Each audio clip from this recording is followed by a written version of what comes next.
Kun reediyoo Afuura Biyyaati. Reediyoon Afuura Biyyaa dhimmoota Oromoof Oromiyaa laallatan irratti torbanitti si'a tokko sagantaa garaagaraa qabattee kan dhiyaattu madda odeeffannooti. Kun reediyoo Afuura Biyyaati.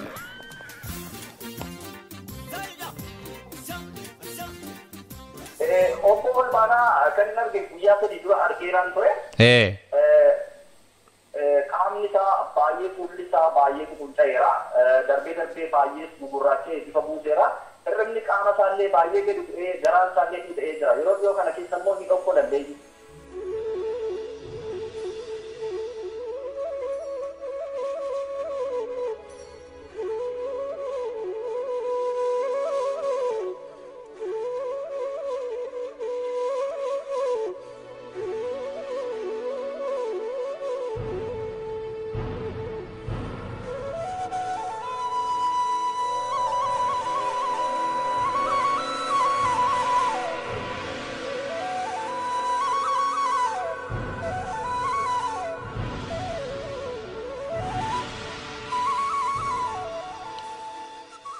Baatii Hagayyaa bara 2011 hoogganootni dhaabbata siyaasaa Oromoo lama kan seeraan galmaa'ee biyyattii keessatti karaa seera qabeessa socho'u bakka buutota dhaabbata mirga dhala namaa addunyaa yookaanis Amnesty International waliin walga'anii dhimma mirga dhala namaa biyyattii irratti maree godhan.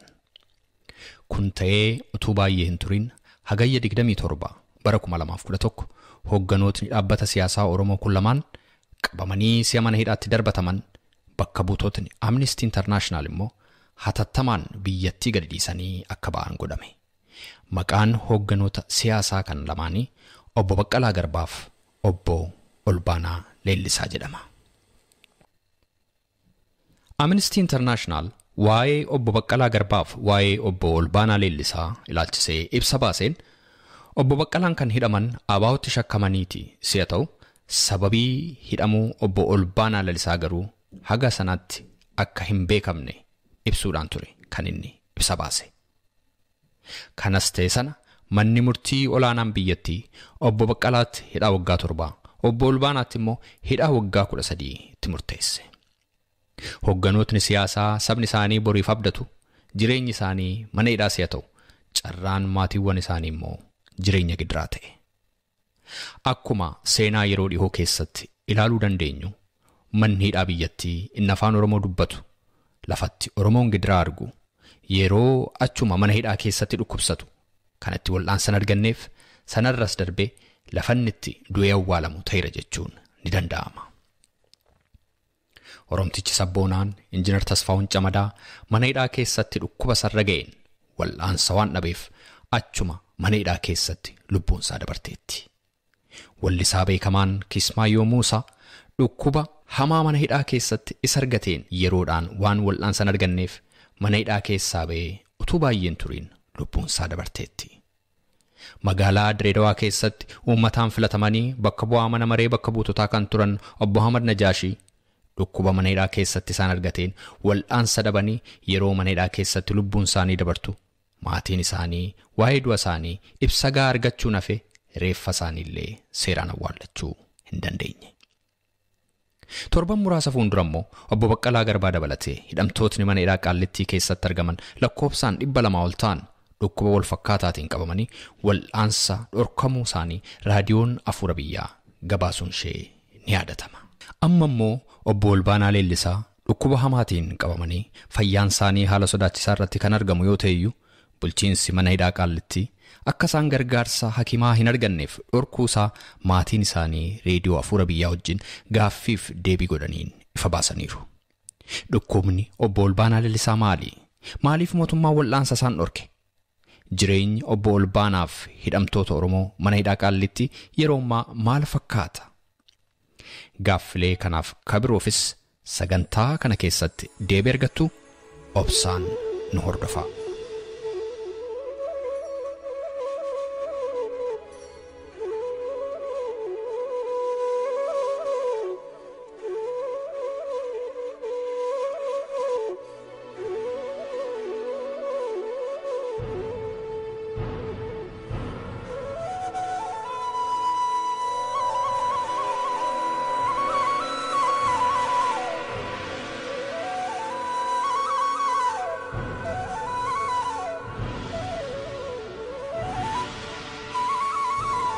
baga gara reediyoo Afuura Biyyaatti nagaadhaan nu dhuftani.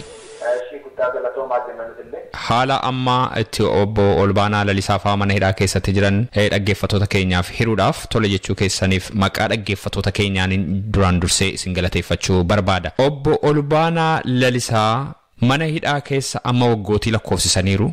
Haala attamii keessa jiru kana nutti himuu dandeessu? Obbo Olbaanaa Lalisaan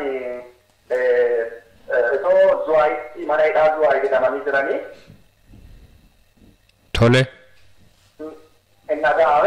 Nagaa. Kamanii osoo jiranii iyyuu dhibeen isaanii baay'ee dhukkubsatanii turanii. Dhukkubsatanii kennaanidha yeroo sana baay'ee kufoo turanii fedhii nyaata isaanii irree jirrateera. Homaa hin kennineef ture. Homaa yaala hin arganne amma baay'ee nama yaaddessu keessadha jiru Obbo Olbaanaan amma yeroo dhiyoo kan ammoo herregni qaama isaaniillee baay'ee gadi bu'ee hundi isaanii tutuun akkasumas gugurraacha'e yeroo baay'ee haala nama yaaddessaa keessuuf kanneessaa irratti argamudha Obbo Olbaanaa. Obbo Olbaanaa Lalisaa yeroo ammaa mana hidhaa Qaallittii keessa akka isaan jiran hin beekama. Mana hidhaa Qaallittii zoonii 8 keessattidha argamu. Zooniin 8 kun maali? Mee waa'ee zoonota kanaa naa ibsaame. Zoonii 8 jechuun nama ajjeesanii namoota nama saamanii namoota immoo gargaan isaanii maraatu ta'anii fi namoota horicha sammuu maluuf kan daldalan yakka kanaan qabamanii kan keessatti hidhamanidha. Achirratti zoonii 8 keessatti namoonni kun yeroo baay'ee qorichillee dhokatee akka galee qoricha fayyadamanii kan akka Olbaanaa natti sa'a 8 keessa ta'anii warreedanii baay'ee wal rakkisanidha. Olbaanaan kan inni jedhe yeroo danuu zoonii sana keessatti namoonni bakka isaa illee boqonnaa hin qabu waan kanillee hin danda'u yeroo baay'ee nabaasaa jedhee deddeebi'ee jedhee yeroo jedhu furmaata tokkollee hin arganne kan jedhudha kan inni deebiinaaf kennee jiru. Obbo Olbaanaa Lalisaa hidhamaa siyaasaa akka ta'an hin beekama. Lafa namootni siyaasaa itti hidhamanii jiranitti maaliif hin hidhamne? Kanaaf deebii gahaa waan isaan kennaniif hin jiru. Kana durumayyuu Olbaanaa kan isaan qaban yakka addaa godhee miti isaan kanuma mataa isaanii saganteessanii haala mijeessaniitudha kan hidhani malee achi keessatti wanta addaa homtuun hin jiru. Sana keessatti jarreen kun warri namoonni achi keessatti hidhaman kun baay'ee rakkisoodha. Jarreen kana dhaalatti miidhuu fi deebii isaan kennaniif homtuun hin jiru. Achi keessa nabaasaati yaala naa kennaaf jedhee ture yaala immoo isaan kan isaan godhan bakka itti barreeffamee Kurambassaa keessatti akka yaalaman osoo hin taane achuma keessa manni hidhaa xiqqaa wayii jira achuma keessatti ilaalanii ati kileeshii hin qabdu jedhanii ati fayyaadha jedhanii Olbaanaan amma yeroo kana fayyaa kan hin taane biyyaadha gara guyyaatti haala nama yaaddessuu fi haala nama shakkisiisu dura gahee kan jirudha. Maal irratti argitu sin amma Obbo Olbaanaa yooma agartan mana hidhaa keessatti yeroo xumuraatiif? Obbo Olbaanaa kan inni arge guyyaa 3 dura argeeraan ture. Qaamni isaa baay'ee fuulli isaa baay'ee gugunta'eera. Darbee baay'ee gugurraachee bifa buuseera. Hirribni qaama isaallee baay'ee gadi bu'ee garaan isaallee hidhee jira. Yeroo dhiyoo kana keessa immoo ni dhokko dandeeyyi. Maali dhukkubni isaanii qaban maal jedhama maqaan dhukkuba isaanii kun? Beekuun danda'ameera? Dhukkubni isaa kan isaan achitti yaadanii allaa du'aa dhufu otoo hin yaadiin jaalataa otoo hin kennin nimooniyaa jedhanii wal callisanii qoricha kennanii fi qorichi kana illee immoo fudhatee fayyuu hin dandeenye ture. Qorichoonni sun iyyuu dhibee isaa wajjin miti kan madaalamee kan kennamu. Amma garuu Olbaanaa yeroo kanatti akka inni naan jedhetti dhukkuba tiree fi dhukkuba tiruu fi dhukkuba dhufaatiidha kan inni baay'ee dhiphataa jiru. Dhukkubni tiruu dhukkuba hamaa akka ta'etti beekama. Kanaaf mana hakimii deemanii yaalii gochuudhaaf isin namooti deemtanii gaafattan maatiin firooti maal gootan yaalii isin gootan jiraa? Wanti goone yoo jiraanne wanti bira wanti goone hin jiru carraadhumaan jiibadha.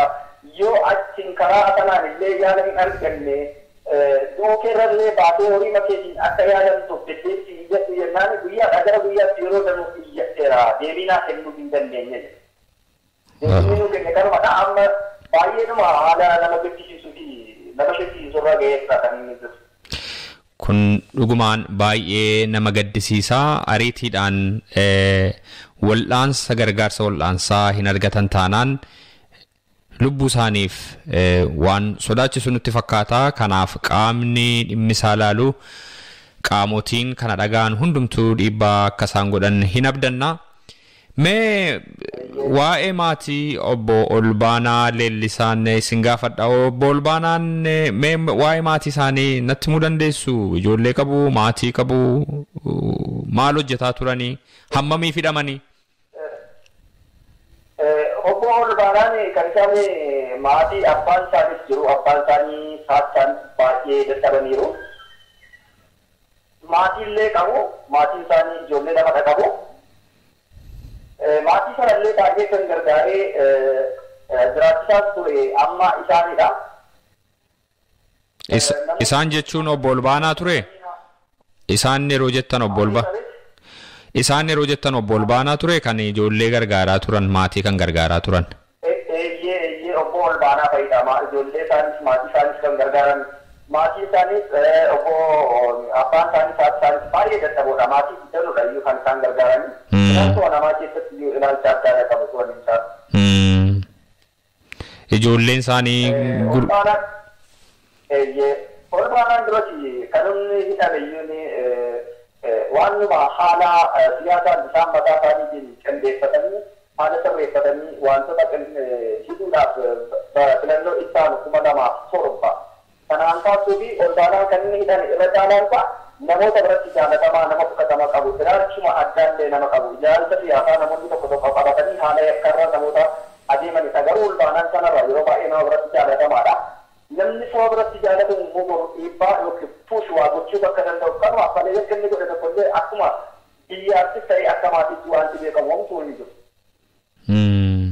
Guddaa nama gaddisiisa. Hammamii hidhamanii jiru? Amma waggaa meeqa ta'e mana hidhaa keessatti? Waggaa sadaffaa deemaa jiru. Hammamtu itti faradame? Manni murtii olaanaa federaalaa waggaa 13 itti murteessee jennaan, oliyyeedhaan immoo manni murtii waliigalaa waggaa 11 galchee. Amma isa keessaa waggaa 3 hidhamanii jiru jechuudha. Mee amma immoo waa'ee hidhamtoota sababa siyaasaatiin, sababa ilaalcha siyaasaa isaaniitiin hidhamanii achi mana hidhaa Qaallittii sana keessa jiraniin isin gaafadha. Haala maalii keessa jiru? Egaa obbo Olbaanaa Leellisaa duwwaa miti, Oromoota baay'eetu hidhamanii jiru akka dhageenyutti. Isin immoo akka argitanitti mee nutti himaa haala jiru? Baay'ee wanti nu mudatu yoo jiraate gaafa Olbaanaa Leellisuu guyyaa tokko mudannoon jiru afaan Oromiffaan gaafa dubbanne namoonni iddoo sana lafa sana dhaabbatanii namoota sana eegan afaan Tigiriffaadha baay'ee isaanii kan dubbatan akka Amaariffaan maatii isaanii abbaan isaaniillee Amaariffaan akka dubbatanidha yeroo baay'ee kan dubbisiisanii maatiin humti isaanii kennamullee yeroo baay'ee daqiiqaa fudhan ture baay'ee haala dararamaa dhalli namaadhaa kan hin eegamne wantoota hin barbaachisnedha yeroo baay'ee kan isaan irratti raawwatu. Namni bilisa ta'ee isaan dubbisu, maatiin bilisa ta'ee isaan dubbisu, isaanillee sa'aatii fudhatanii waan fedha isaanii dubbachuu hanga hin dandeenye daroomsa adda addaa yeroo adda addaatti kan isaan irra ga'u jechuudha. Wanta dhaluma namaa tokko irraa eegamnedha yeroo damuu jireenya isaanii irratti kan raawwatu. Afaan Oromootiin dhaabbattanii fira keessan hidhamee jiru, maatii keessan hidhamee jiru haasofsiisuu hin dandeessan jechuudha. Yeroo baay'ee kun darbeetu mul'ata. Dhaabbataa miti yeroo tokko namoota eegan sanaa wayii immoo icciitii addaadha qabu jedhanii icciitiin bahu yoomtuu hin jiru. Afaanni Amaariffaadhaan akka dubbatanidha yeroo baay'ee kan dirqamsiisan kunillee hin jira waan akkasii. Guddaa nama gaddisiisa. Meegaa dhaggeeffattoota sagantaa kanaatti dhaamsa isin dabarsuu barbaaddan yoo jiraate mee carraan isinii kenna? Dhaamsa nani dabarsu yoo jiraate akka maatii kootti beeksisee obbo Olbaanaa Leellisaa yaala argachuu dhabanii dhibee isaanii kanaan bifa akkasiitiin yoo otoo achi keessaa hin bahin miidhaan tokko irra ga'e bulchiinsi mana hidhaa Qaallittii itti gaafatamaadha isa jedhuu fi isarratti immoo deebisee obbo Olbaanaa mana hidhaa sana keessa warra jiran murtiin isaanii warra isaan fakkaalle biraa bahanii mana hidhaa murtiin isaanii isaan hojii wal fakkaatu sanaatti akka nu hidhamanidha. Dhumarratti kan hin dubbatu kanuma. Egaa yeroo keessan nu laattanii haala amma itti hidhamtootni siyaasaa keessumaa obbo Olbaanaa Leellisaa irratti argaman dhaggeeffattoota keenyaaf waan qooddaniif maqaa dhaggeeffattoota reediyoo Afuura Biyyaatiin guddaan isin galateeffadha. Ayyee anillee maqaa Oromoo fi maatii kootiin guddaan isin galateeffadha. Amma kana fageenya amma kanaa guyyaadhaan neetwoorkiin illee bahu baay'ee yaaltanii argattanii yaada isaan irra jiranii boruuf jijjiirama uumama jettanii gargaarsa kana nu gochuu keessaniif ammallee guddaa isin galateeffachaa kun duuka bu'umsi keessaniif gargaarsi keessan ammallee isaaf kun jedha. Garata sanfayine godani sarmamurani Señor mata boti koti akabo sonachurani baroni darbanon dumtu sabako gada boicha se nutanaera ke bicha mudin kupsatani karande mani gufu balbara halalani berandar bani mukti tokko winara male ko bambo bawo ilmi namas kutawal kunan bilisamba muda mudin kupsatani karande mani gufu balbala ralalani berandar bani mukti tokko winara male ko bambo bawo ilmi namas kutawal kunan bilisamba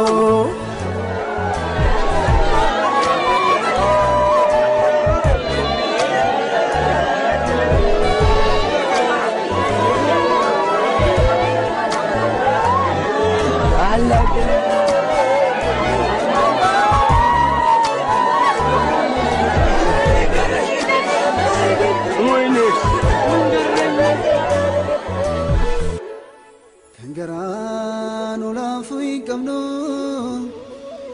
hundumtuu eeboo mirmirsaa maddi keenya nyaatee dhugee nurratti malee malchiisa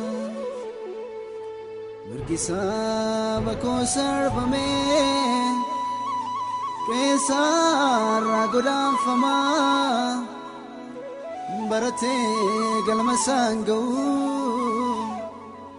sorrisa sumin falama annen duka jabdemi damte korang kurgote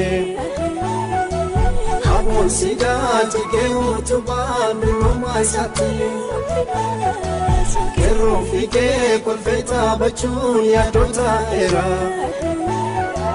Sagale shamara watan nagamera Annen nuda jabdemi dapte borangur gorte Habon sida jige utuban rumasati Keron fike korfeta bachun ya dota era Sagale shamara watan nagamera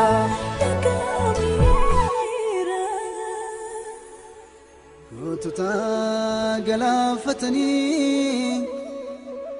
beektuta idaan gidirsu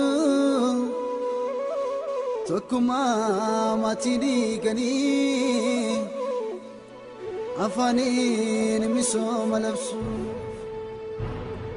albuudii biyyaan saamamee qabeenyaa isaanii ta'eera.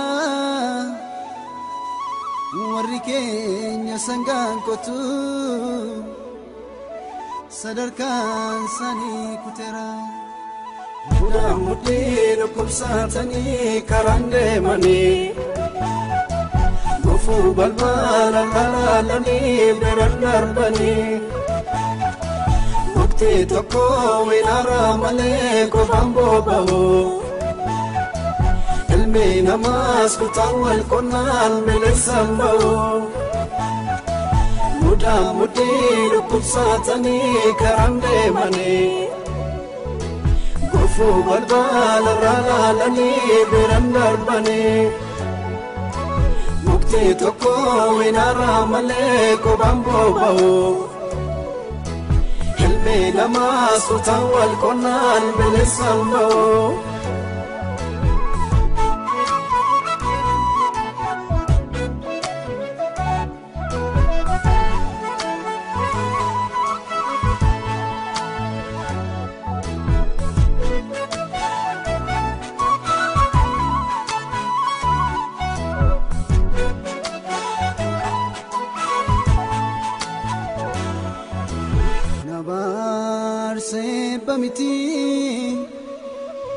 Motibi hermanu dane goginsa mandache sene sanyime dani masene kamonko karatun kabu nurafe kani farjomna harron dumtinu darbe Archabi yambawina Harmen duta chabdemi damte korang gurgurte Habon sida chike utupan roma sati Kero fike kolfeta bachun yakota era Sagale shamara wawatan nagamera Harmen duta chabdemi damte korang gurgurte Habon sida chike utupan roma sati Kerom fike kolfeta bachun yakota era Sagale shamara wawatan nagamera Siasa kenya kani Kansani labsataniru Afanka wendorsi sani Barade rabitaniru Ababi yumamol kamne Shororke situ jarani Akabin sadam samne Meshamaya jarratani Mutin kubsatani karande mani Gufu balbala lalani birandar bani Mukti tokko winara male kophango bahu Ilmi namas kutawal konan bilisan bahu Mutin kubsatani karande mani Gufu balbala lalani birandar bani Mukti tokko winara male kophango bahu Ilmi namas kutawal konan bilisan bahu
Dhaggeeffattoota keenya qophiin keenya har'aa kanuma.